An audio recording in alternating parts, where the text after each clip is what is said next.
ರೈತನ ಮೇಲೆ ತಹಸೀಲ್ದಾರ್ ದಬ್ಬಾಳಿಕೆ ಆರೋಪ. ತಹಸೀಲ್ದಾರ್ ಶ್ರೇಯಸ್ ವಿರುದ್ಧ ಆರೋಪ. ಪೌತಿ ಖಾತೆ ವಿಚಾರವಾಗಿ ಕೇಳಲು ಕಚೇರಿಗೆ ಬಂದ ರೈತನ ಮೇಲೆ ದಬ್ಬಾಳಿಕೆ ನಡೆಸಿ ಏಕವಚನದಲ್ಲಿ ನಿಂದಿಸಿರುವುದಲ್ಲದೆ ರೂಮಿಗೆ ಕೋಡಿ ಹಾಕುವಂತೆ ಸ್ಥಳದಲ್ಲಿದ್ದ ಅಧಿಕಾರಿಗೆ ಸೂಚಿಸಿರುವುದು, ಜೊತೆಗೆ ಪೊಲೀಸ್ ಕರೆಸಿ ಬಂಧನ ಮಾಡಿಸುವುದಾಗಿಯೂ ಕೂಡ ಬೆದರಿಕೆ ಹಾಕಿದ್ದಾರೆ ಅಂತ ಆರೋಪಿಸಲಾಗಿದೆ.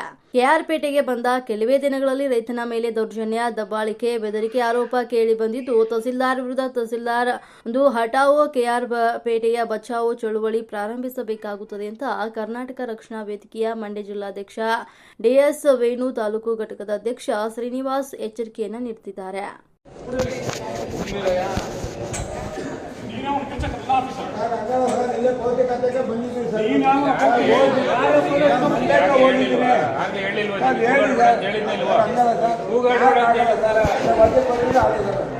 ಹೇಳಿ ಆದೇಶ ಮಾಡಿ ಒದ್ದೆ ಕೊಟ್ಟಿದ್ದಾರೆ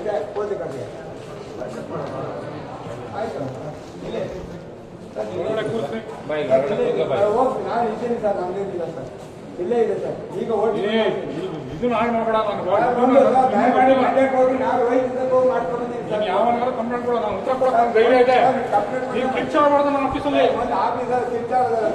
ಮತ್ತೆ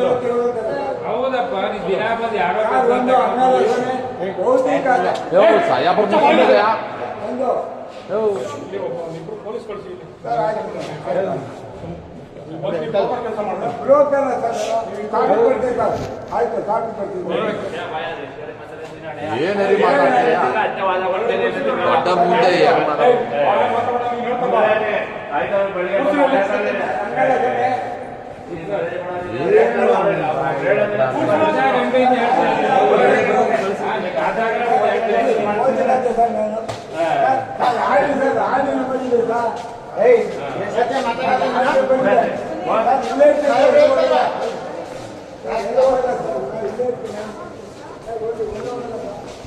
Vale,